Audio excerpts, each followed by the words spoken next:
All right. Hello, hello. Welcome, Pete. Uh, Hello. Hi. So welcome everyone. If you're expecting to see closing the sales performance gap, creating a culture of accountability, you're in the right place. I want to give everyone just a couple of minutes to join. So while we're waiting, I thought it would be fun to start with a cool little icebreaker. Oh Um, yeah. Pete, summer's coming to a close. So, what was the highlight of your summer? Oh man. I think the highlight of our summer, so if, people are always hear me talk about my son Michael, Mikey all the time. Probably the highlight of our summer was actually maybe before summer, or just before summer. We went to Tokyo for Michael's spring break. So his mom Tracy kind of like orchestrated this crazy week-long trip, and my son is obsessed with Pokemons, and of course, like going to the birthplace of Pokemon would be all the more crazy. So that was definitely the I think that was the highlight. What about you, Hannah? I think my highlight was my best friend got married this summer. One of Mm. my really good friends from college. So, we've been friends for like 10 years now. And she got married, and it was amazing to be a part of that and see someone you're super close with go through that. Also, apologies. I have a it's bring her dog to work day, and Poppy is in the background having some fun if her head pops in and she makes a little noise. Um, yeah, Poppy. she's a treat. She That is. is amazing. I'm glad Tokyo was a blast, Pete. Sounds like Tracy is an amazing vacation planner. I love that. Oh yeah, undefeated. Um, that's that's the best. So amazing. People are going to continue to trickle in, but we have a ton of content to get through today, so we should get the show rolling. Um, Okay. ag- yes. Again, if you're expecting to see closing the sales performance gap, creating a culture of accountability, you're in the right place. My name is Hannah. I lead marketing over here at Atrium, and we make sales performance management software. Pete's going to share some more context on that a bit later. And then just some additional context for you guys. We're actually testing a new webinar platform. Welcome. This is called StreamYard. But if you have any feedback about your user experience, how this event goes for you, please do let me know. And then, as always, the session will be recorded. We will share the slides after the session. And then please use the chat, ask questions, engage with the content. Want this to be super, super interactive and engaging for y'all. I will share the links that we put in the chat and the other assets during the session and the slide deck and everything afterwards. So please don't worry about that. Um, and without further ado, I'd like to introduce Pete. Poppy and I are going to go off screen. Apologies about her whining. She never whines like this. Mm. She, But she wants to be on camera, Hannah. I Here, know, I next know. time I'll have her on my lap while I present. Me and Poppy. That'll really raise attendee rates. I mean, that's not a bad point. So without Uh-huh. further ado, Pete, take us away. All right, I have my screen shared here. And hey, there we go. Okay, party on. Hey everyone, thank you very much for joining. My name is Pete Kazanjy. I'm one of the founders of Atrium. As Hannah noted earlier, we make sales performance management software that helps organizations improve rep performance. Um, and so the presentation today is really focused on what I am calling the sales performance gap. It's something that I've been thinking about over the last 6 months, year, maybe 18 months, just trying to figure out like, a lot of people are kind of feeling a vibe of like, man, like sales performance doesn't really seem like it's where it used to be. It's where, where it ought to be, et cetera, et cetera. Um, and so as a result, I was trying to like introspect around like what is driving that, right? What's driving that? Um, for folks that don't know, and so like that's what we're going to be talking about. We're going to talk about like where some hypotheses that I have around what the root causes of the sales performance gap is, and then things you can do to solve it. Right, we got a lot of content that we're got here today. This is the first time I've given this presentation live, so looking forward to your feedback on this, and obviously like there's probably improvement areas there. For folks who don't know me, my name is Pete Kazanjy. I'm one of the founders of Atrium. Here, a little bit of background for y'all. Um, My background is actually in product management and product marketing. I started my career at a company called VMware about 20 years ago, where I was a product marketer and product manager, and then I went into startups. Was a founder of a recruiting software company where I went from being a business generalist founder to a first seller, first sales manager, first sales leader. That company was acquired by Monster Worldwide in 2014. And then after that, I wrote a book on modern sales and sales for founders called Founding Sales, pretty popular. Started the modern sales community, Modern Sales Pros, and then of course started Atrium. So I think a little bit about sales. I think a little bit about sales performance and performance excellent organizations. Um, the kind of the this presentation is informed by kind of a lot of the, like bunch of the reading I've been doing, specifically as relates to kids who are coming up in a kind of a current modern environment that's very technologically forward, and then how that, because I've been thinking about that as relates to my son who's 7, and then also then mixing that together with my understanding and comprehension of what is required for sale, like high performance sales organizations and driving high performance. So these are a set of books that are have kind of informed a lot of the thinking here, along with my experience, and of course like Atrium obviously like thinks about this a little bit. Sales performance management. We work with hundreds and hundreds of modern sales organizations to help them improve the performance of their team. So that's kind of where all this is coming from. When it comes to like the what I kind of perceive as some of the drivers of this gap, these are some of the topics that we're going to get into here. Zero interest rate policy, right? So like low cost money that kind of came to an end recently, sales engagement and automation, social media, iPhone upbringing. So essentially like the virtualization of social interactions and kind of communication, and then also work from home. But first, I want to do a little bit of a flashback for folks to kind of like reset expectations or kind of like, reframe things for folks. Um, you know, Previously, when people first joined sales organizations in 2010 or 2000 or what have you, this was the environment in which they learned, right? They learned calling, right? It wasn't email heavy. It was very call heavy, which meant that they learned the grind, right? Because calling doesn't happen on its own. It's also a lot of rejection. Um, Most of their training happened face to face, so it was immersive, right? They had to be attentive. It was with their peers. They had access to their peers, to follow up and answer questions. They learned what it was like to be managed, right? So they were comfortable with the notion of a manager being next to you, a manager sitting amongst you in a bullpen with like 8 reps around them, being held accountable to performance metrics. Um, Importantly, expectations were set via observing other people. So there was management expectations where your manager kind of setting expectations for you and holding you accountable to that. But then also you saw the people next to you as well, right? You saw them doing the things that that were supposed to be being done. You also saw the managers managing, right? Um, Also, there was cohesion together, right? Sales is hard, a lot of rejection, like it's effortful, and so like, having a bunch of folks together, reinforcing that, and having people you could be like, after a prospect yells at you, you could lean over to and be like, oh man, um, that all happened together, right?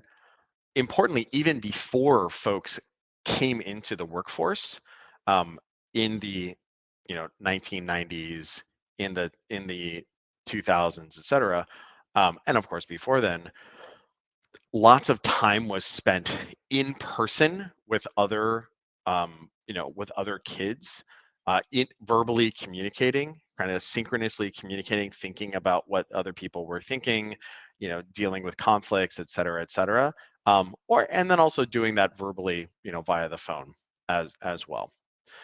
And then importantly, and this is a little bit of a nuance off of this. This is learning what it's like to be managed. What reps also saw was they saw how management happened with others, right? They saw what management meant, right? So when they were on their way to being managers, they could then say, oh, okay, cool. That's, that's what I should expect. But importantly, so like this is how things were in the past, but things have substantially changed in the last 15 years. There was, a series of things that happened that I would advance negatively impacted a lot of the preconditions required for sales success there. And so we're going to talk through some of these here. So the first kind of like topic is what is colloquially referred to as ZIRP, right? Zero interest rate policy. And essentially what that is that in, you know, after the great financial crisis in 2008, um, the Federal Reserve dropped interest rates, right? The federal fund rates to nearly zero or to zero, right? For a long time, from 2009 through 2015, 2016 or so. And so what this meant was this created a very permissive investment environment where there was lots of money sloshing around to be invested in different places. And then moreover, capital was investors were looking for areas of yield. And so we're then investing in more and more speculative things. So both the interest rate piece there, so that not only did that happen all of here, but then COVID had dropped back down again, plus a bunch of stimulus too, because there's quantitative easing, et cetera, plus of course like stimulus money as a result of COVID. And so as a result, unsurprisingly, um, when there's lots of free money around, financiers, right, investors they're gonna deploy capital. They're gonna deploy, and so you can kind of see that here, where yeah, in the zero interest rate environment here, like funding was going up, but then something really happened in post COVID here, right, where things got really crazy, and so venture capital investments spiked to very high levels, and so what that meant as a result was one that led to a lot of organizations, a lot of funding of organizations, and not just early stage like series seed and A, et cetera, but also B and C and D. And so what that did was that money went into these organizations for hiring sales reps, buying technology, et cetera, et cetera. And so you can kind of see that here where median net retention, so like NRR, like renewal rates, this is kind of the best proxy I could find for this, was extremely high, right? Like 120% net retention is fantastic. And so like unsurprisingly that, when you have this amount of money being deployed, it's not surprising that organizations are, buying more of the software, renewing it, et cetera, et cetera. Also, they're buying new logo software quite a bit as well. And so unfortunately, I couldn't find historical information going back to like 2010, 2008, 2006, et cetera. I would love if someone has a resource on that. But the Bridge Group has a little bit of a kind of quota attainment benchmark here. And so you can kind of see that, quota attainment through 2022 was like pretty high. And then of course it dropped in 2024. And so you might say like, oh man, like this is something that's like wrong right now. It also might just be the reality that like, no, this is actually this is what it used to be way back here, right? Um, so those are some of the things that the zero interest rate, policy impacted from a attainment standpoint. It also drove a ton of hiring as well, right? So not there's all this money being deployed in the technology industry and other places in the economy as well. So now all of a sudden organizations are hiring like crazy. So this is the Indeed jobs index here. And so in 2020 2019, if you said that was like the 100, like 100%, hiring more than doubled in the ensuing 2 years as all of that money deployed into the industry, right? And so that has pretty serious implications, right? So like if you're worried about retaining your staff, you're probably not going to be, managing very on the front foot. The same way that if everybody's buying software like crazy, then of course, you know, um, with high win rates and high net renewal rates, um, you're going to be able to get the same sort of oomph and output from a quota attainment standpoint with like less inputs, from a performance standpoint, right? And then you combine these two things together, and then that's kind of a recipe for people taking their foot off the gas without negative impacts associated with it. Moreover, there were stimulus checks and rent holidays happening at the same time. So you can actually, this is a good metric here. You can see disposable personal income. You can see when the stimulus drops happened here, right there, and then right there, because personal income went crazy there. And then also at the same time, um, you know, uh, student loan payments were dropped as well, right, from here through here. So what you had was, you had a situation where there's lots of hiring going on and people have a bunch of money in their pockets, especially junior people who are getting stimulus and also getting like having student loan holidays. And so what that led to was the quote unquote great resignation. The great resignation was like pretty much like right in alignment with these stimulus drops here, right? And so obviously what this would do is, this would really like impact how you would performance manage a sales organization, because you're like, as a manager and as a leader, you're scared that those folks are going to jump to another organization, or they're going to quit. And maybe they're like hitting quota, they're hitting quota, or they're hitting their NRR. Maybe they're not hitting quota, like maybe they're at the bottom level of this, but like you really need that quota capacity there. And so that's going to negatively impact how people have managed, both for those reps and then also for managers as well. So like, if you have managers if you have reps who came up in that managerial environment, right, and they're like, oh, well, like this is how this always is, right? And then moreover, if you had managers who came up in that environment as well, they would have certain perceptions of like what normal is, right? So that's ZERP. Next, kind of second big topic, sales engagement, right? Prospecting automation. Um, can we just have my work done for me? Right? When you think about where reps originally learned, junior reps learned how to sell, it was very call heavy back in the day, because you didn't have email engagement, like you didn't have email engagement automation, and then moreover, the data sources like the Discover orgs, the Zoom infos, et cetera, of the world weren't at quite the same level of like of availability as later on. This then changed pretty substantially starting in like 2014, 2016. um, Email automation really started to deploy very substantially. And then as a result, junior selling behavior went from, hey, I got to grind, I got to call, I got to put effort into this, to like, hey, let's just like load up a list, pop this into Outreach, pop this into SalesLoft, and then just like try and like hit go, right? And so from 2015 to 2020, that really changed substantially here. Couldn't get revenue numbers for SalesLoft and Outreach, but if you look at uh, or like specific revenue numbers there. But if you go ahead and look at this, I think this was from I forget exactly what this source was. If you use revenue numbers as a proxy for deployment, you can see that there is very substantial deployment, right? Starting in like 2018, 2019, and 2020, people really are deploying this very broadly, right? And so that's going to change how reps are used to selling, right, or come up selling, like expectations that are involved, where if your first experience for the first 2 years of your selling, of your selling career, 2-3 years of your selling career is like set it and forget it, that's going to be a very different experience than certainly selling behavior, or like closing behavior or deal running behavior, where it's like very high effort, right? Meetings don't do themselves, discovery calls don't do themselves, and also deals don't push themselves along. And so that's going to change how people, it's going to really kind of misset expectations as compared to the cohort of folks who came before. Next big topic is work from home.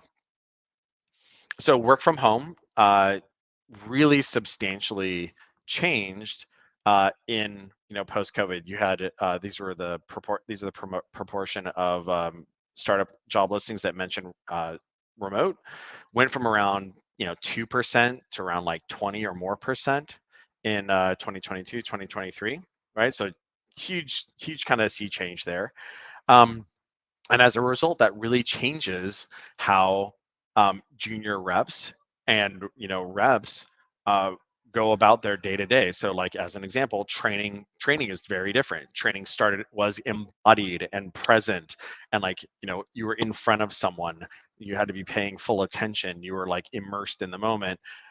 Now a lot of this training behavior is virtualized, right? It's much more difficult to drive attention there and accountability.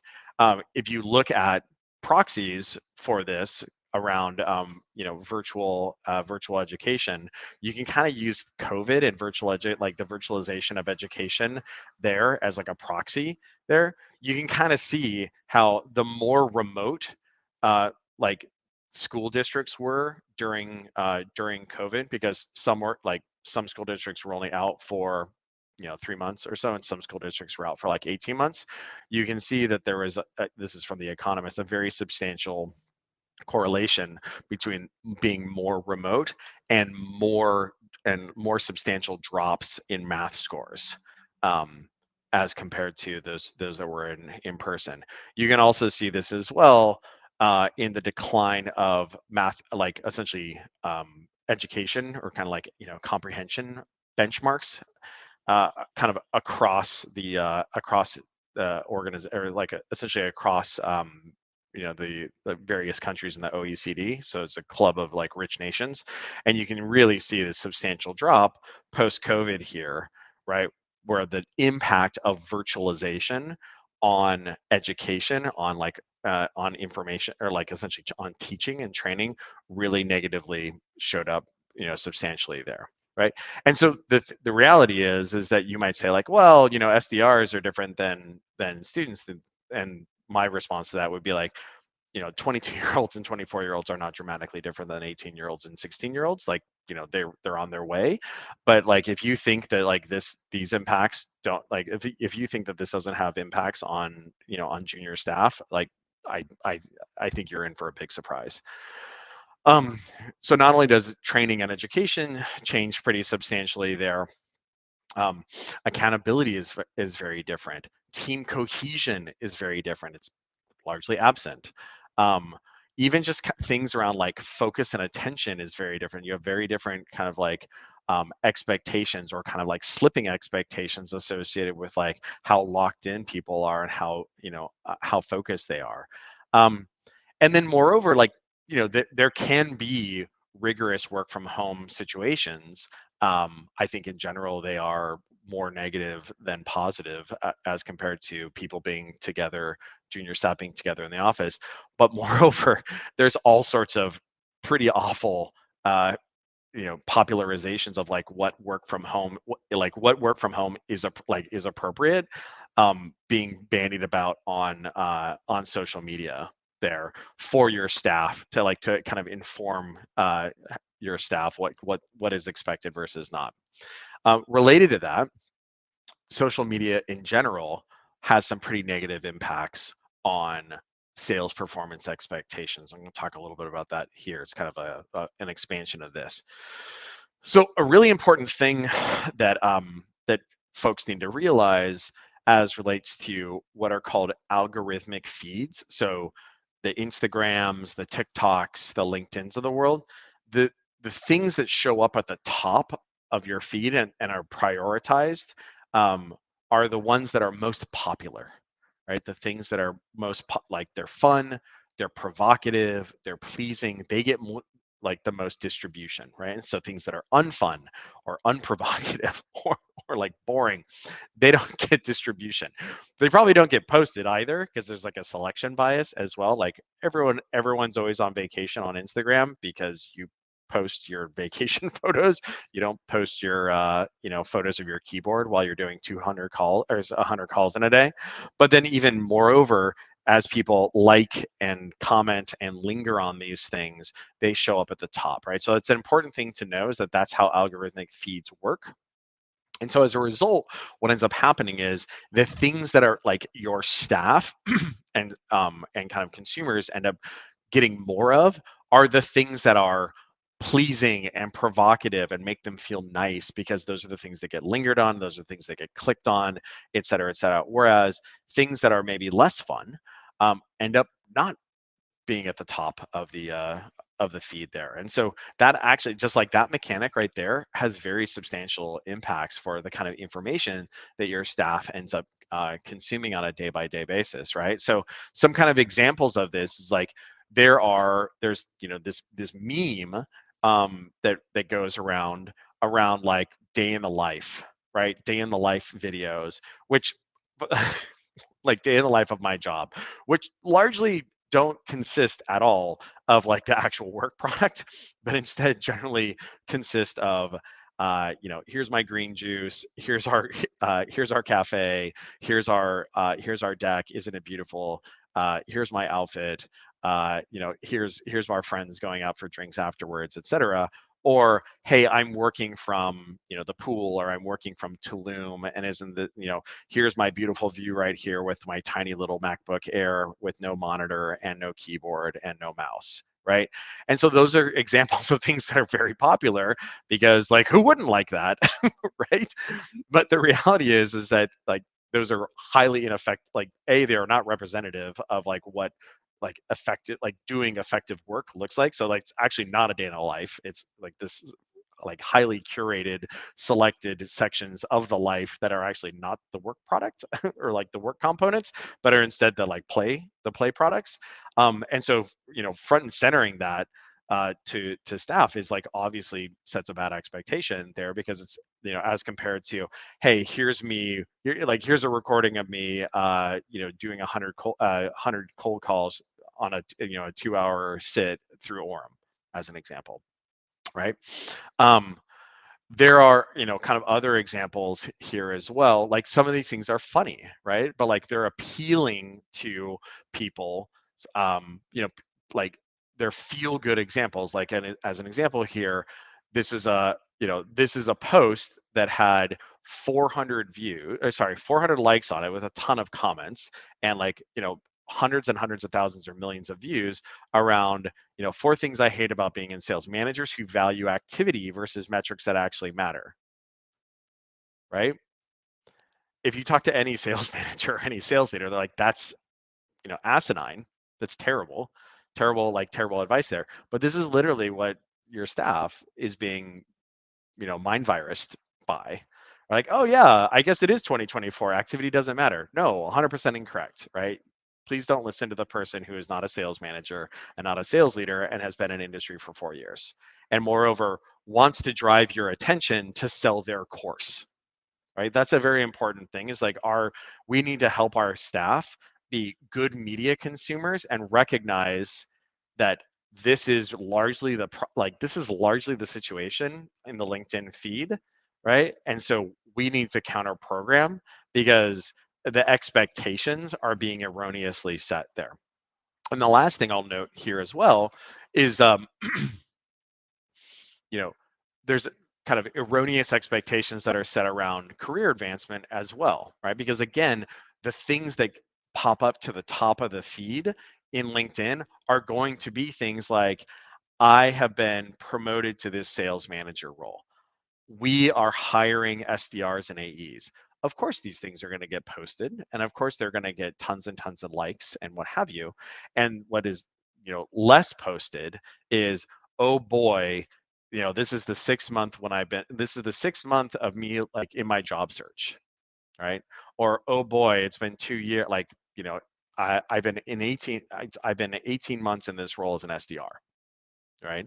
Um, and there's probably another 6 months before I get promoted. And so I think it's important to recognize that this mechanic here of the algorithmic feed really impacts how like the expectations of staff. And what it does, it divorces them from the actual reality. It makes them aligned with like a bubbled reality that is actually does not connect to actual reality.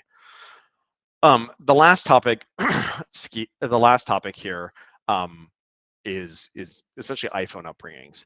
So the staff that kind of came into the market, like new grads in the last like 6 years or so, were the first generation whose whose high school experience was largely virtualized by smartphones. And you can kind of see this here, where this is 12 to 17-year-old cell phone penetration, you can really see where smartphones start to take off here, 2011, 2012, 2015 here in a very big way. And so as a result, that changed how much in-person live synchronous conversations um, uh, you know teenagers were having on a day-to-day basis. So you can kind of see the data trend over time here, like substantial declines in how frequently they're meeting up with their friends every day, substantial declines in the amount of time spent live with friends, substantial uh, enlargement of social media consumption, and so like as a result, unsurprisingly, the folks who are coming online as junior sellers are like they're really great at like thumb typing, and they're really great at like managing a bunch of like SMS conversations back and forth.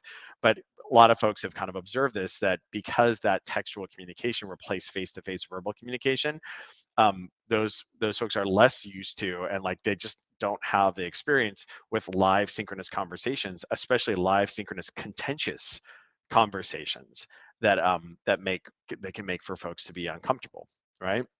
And so really what has happened is like it went from like upbringings went from kind of like this behavior to this behavior, right? Like calling people on the on the phone at the end of the day, or having lunch with your friends versus everyone's on their phone, right?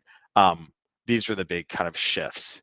And so all of those things really have combined together to inform the kind of state of junior staff coming online in 2020, 2022, 2024, right? And so the thing is, like, a lot of these have compounded, right? So iPhone penetration really started out in 2010. So 14-year-olds as of 2010 and thereafter, right? So that means folks who are showing up in the workforce in 2020-ish. Those were the folks who first had uh, their kind of upbringing virtualized in that regard. Then you have folks who, and a lot of these folks then dropped into a early sales environment where instead of doing a very call heavy uh, junior kind of like onboarding experience, instead we're dropped into a sales engagement environment, right? A sales automation. um, then you have zero interest rate environment that hits in 2018, 2020, 2021. And then starting with COVID in 2020, you now have the virtualization of that. So imagine the kind of like compounding effect of all of this ends up being pretty substantial, right? So like this is the thing you have to realize about a lot of the folks who were new grads in 2020, 2022, 2018, et cetera. This is kind of like the environment in which they were dropped into. And of course, like sellers at that, like maybe not new grads, but instead maybe 24-year-olds or 26-year-olds or what have you, kind of like junior like SMB reps, commercial reps, et cetera, they have these same things going on as well, right?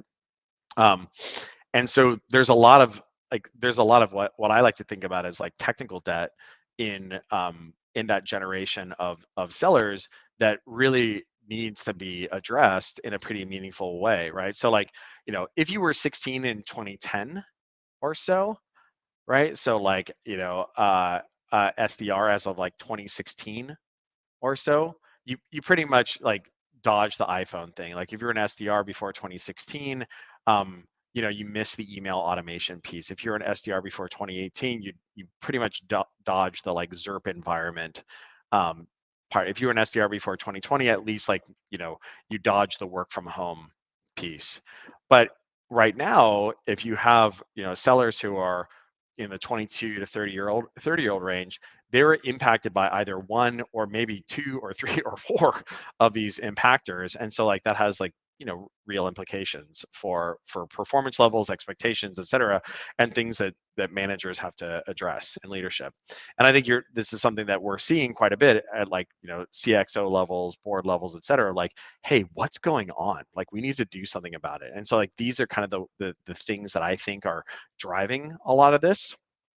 It's also impacted managers as well, insofar as you have reps who came up in those environments, who are now managers and think that like, those win rates are natural, or light touch management, because they were lightly managed, is the right approach, right? Or you have managers who are in those environments, or maybe who just came into those environments, who either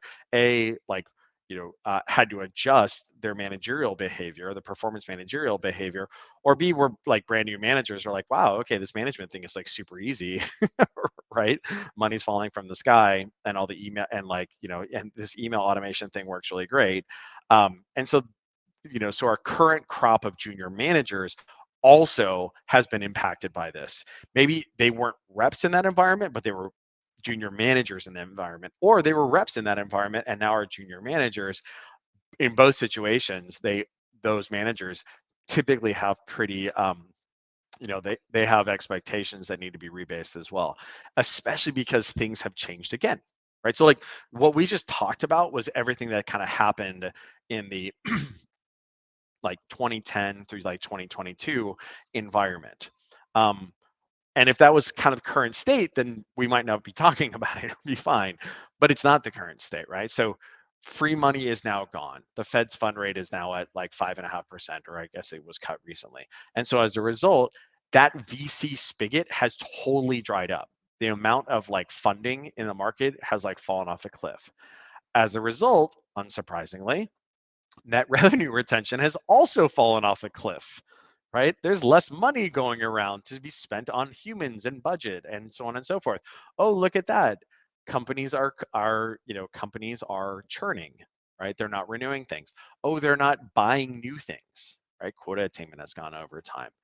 Moreover, um, there are no more vacations from student loans. So student loans are now back on the docket and being required again.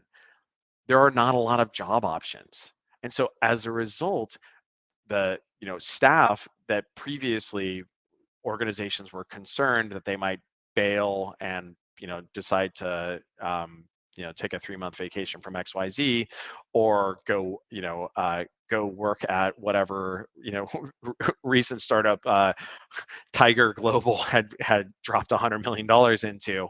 um, their jobs are just not there, right? So this has changed, right? Um, there's no more work from anywhere. So the amount of job postings as remote is declining over time. And what you can see is like most organizations are pivoting their sales organizations back to in person very substantially.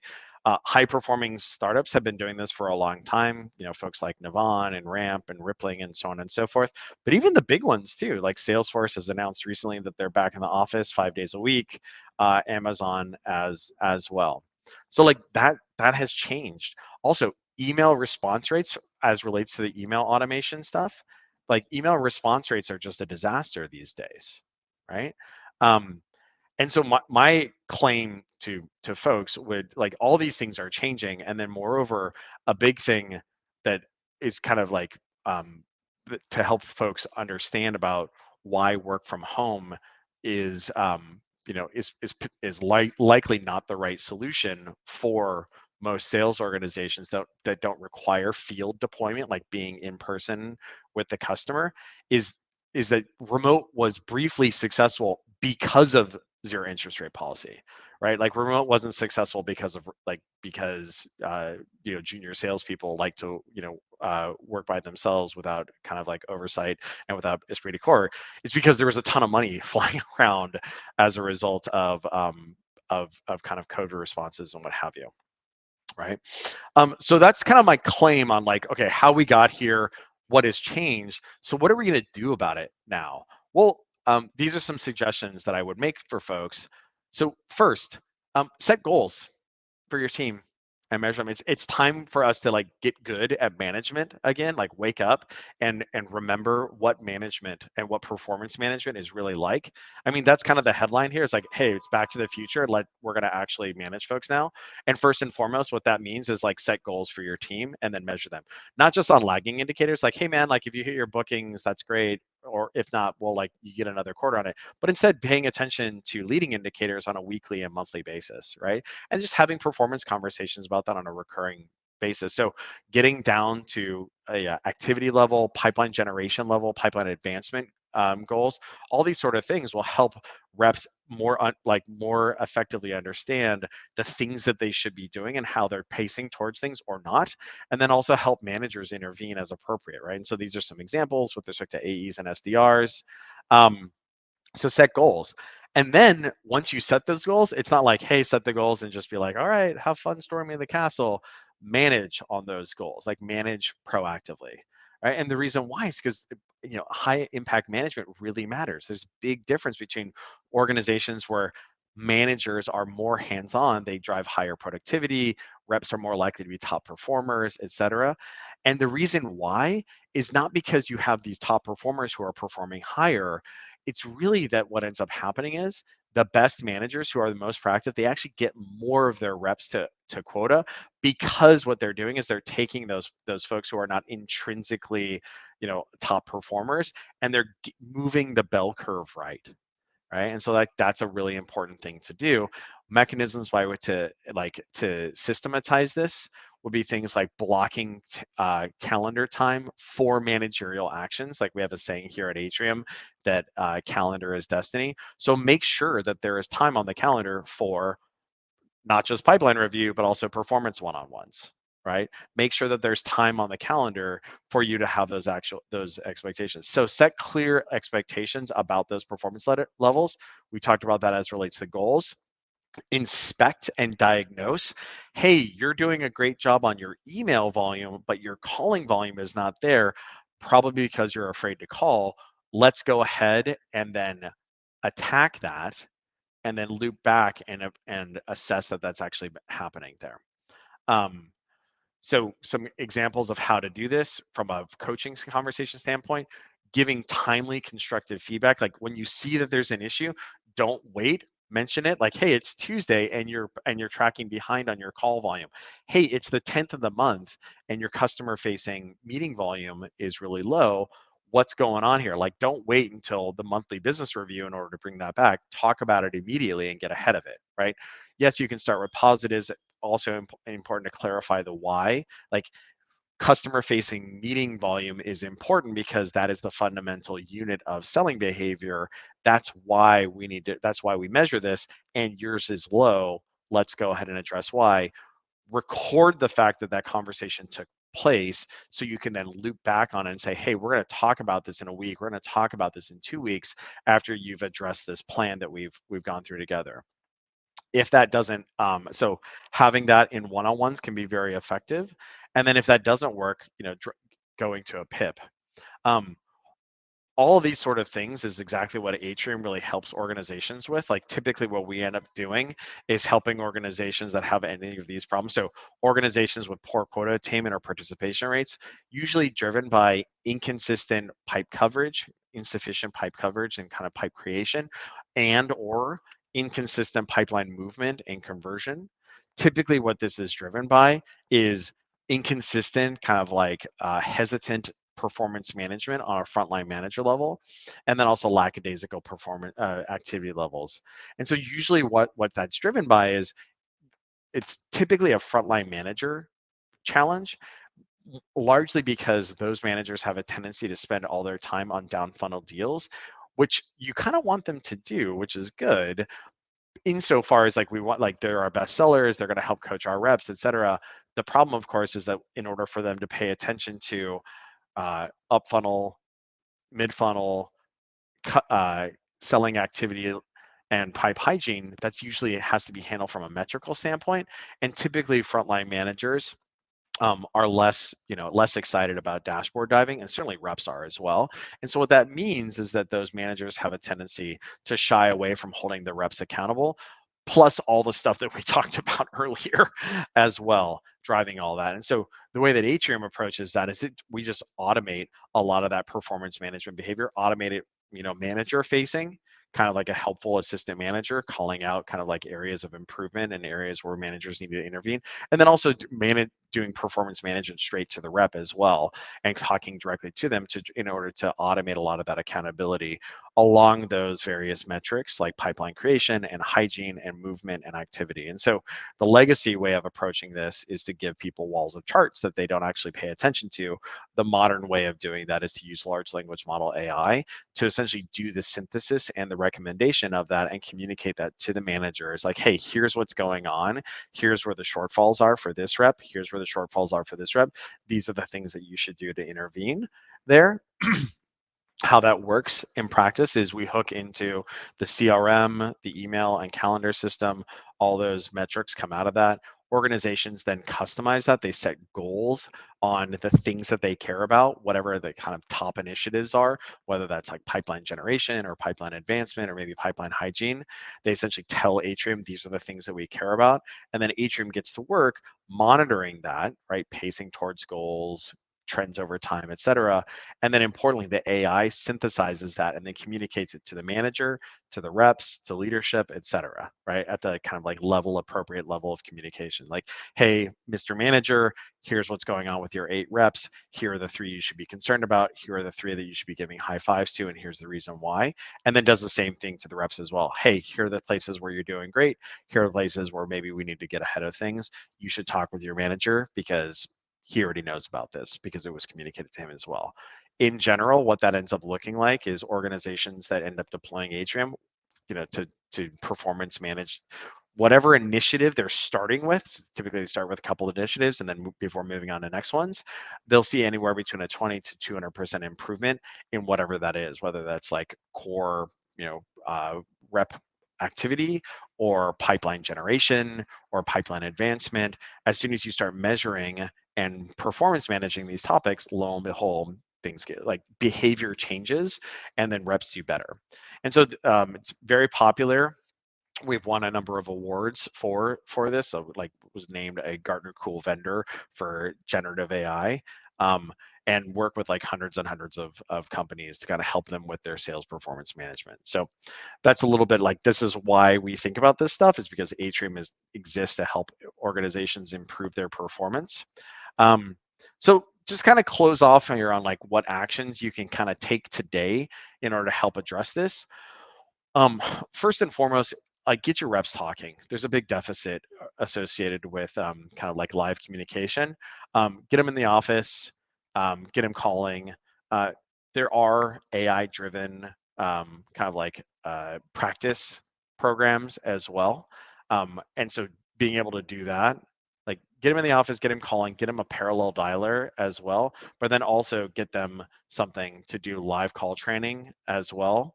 And then set expectations on that, right? Say, hey, we have an expectation you should be doing 500 calls a week, and we're gonna like set that goal in Atrium, and it's gonna track progress towards it. And if it's Wednesday and you're only at 100, it's gonna be like right? So get them talking, get them together. Peer accountability helps. Is driven by affinity. And so that means like get your reps together so they have like a shared esprit de corps and kind of peer accountability. They don't want to let their team down. um, of course, the easiest way to do this is getting them in the office. In general, getting them side by side for them to learn from each other and have managerial oversight and peer accountability and peer learning. All these things, as my friend who's likes to say, an office is a very helpful piece of B2B technology and exists for a reason. Get them in the office. Get them mixing with senior staff, right? So senior reps and managers and what have you who came up before these kind of negative impacts that we were talking about previously, they know what selling used to be like. Now, of course, you have to contend with the like, oh, things have changed argument there. But hopefully what I've articulated here is that things have changed. What they've done is they've changed back to how things had changed previously, right? And so characterizing to staff like, hey, it turns out that things have gone back to how they used to be when these folks were coming up in sales in 2010 or 2000 or what have you, that will help with those kind of renorming that. Um, Teach those new managers, right? So have your senior managers and leaders be clear with your junior managers around how management was done before these impacts, right? Lead by example. So this is a great post by a gentleman named Tyler Gruca at Matt Maxio, talking about how his first sales leader, when he was, I think it was at SalesLoft, maybe it was at SAS Optics, um, sat next to the door on the way out of the office, and he did all of his calls on the floor, so all the reps could hear all the calls happening by that sales manager, by that sales leader. Now, he also asked reps on their way out, how many meetings did you have today? How many meetings did you set today, et cetera. But he also led by example and did all of his calls on the floor, right? Another thing to potentially consider is to clear the decks on your talent. I think a lot of people hired folks that were available in 2022, 2021, and so now there's actually a lot more talent available in the market, right? So this is a pretty helpful post that somebody had on LinkedIn recently. This gentleman was hiring SDRs and had 944 candidates for two roles, two openings. So like there's a lot of talent that's available in the market because there's been a lot of layoffs. There might be an opportunity to upgrade your talent. Similarly, focusing in on the folks and like where people like the skills that are required for sales, because a lot of those, like the things that naturally would have been learned, have deteriorated. So things like looking at staff that have athletic backgrounds, always very popular, but also retail experience, military experience, or even religious mission experience as well. Extremely differentiated now in a virtualized environment where kids are coming up, not actually like having as much face-to-face verbal interaction. So selecting for folks who had a lot of face-to-face verbal interaction ends up being powerful. And then lastly, I would just say, just be clear with your staff, like be real with them, because the problem is that like their brains are largely being kind of like filled with things that are like pleasing but not true on LinkedIn, right? And Instagram and TikTok and what have you, like, hey, everyone, like, wow, on LinkedIn, everyone is getting promoted and everyone is getting new jobs and everyone's hiring. Actually, it turns out that job postings are down by 2/3. And then moreover, the folks that are, that like the hiring funnel for folks is like very, very, very challenging. Right. And so like this is not going to change. Like the like pleasing lies or selection bias of content on LinkedIn, that's not going to change because that drives more page views. And so what you need to do as a leader is just be very clear with your staff that like, hey, it turns out that like, hiring is way down, right? Etc. So those are some things to kind of like to consider there. Um, I think we barely made it. I think I'm only a couple minutes over. Thanks for hanging out. We have another session coming up in a couple of weeks where we're going to be doing a session on revenue operations for revitalized sales performance. So we're talking about addressing the sales performance gap in this presentation here. Like in a couple of weeks, we're going to be with Sean Lane, who previously led revenue operations at Drift and recently published a book on revenue operations around how revenue operations can support a revitalization of sales performance. So I think we're going to go ahead and drop that link in the chat there. But otherwise, Hannah, was there anything else that we needed to cover? No, thank you. That was a ton of content in 45 minutes. I know everyone asked, and I said it at the beginning. I'll say it again. We will make sure to send out the recording and the slides and any links dropped in the chat. And with that being said, I hope you all feel inspired to close the sales performance gap in your sales orgs and have a great day. Thanks, guys.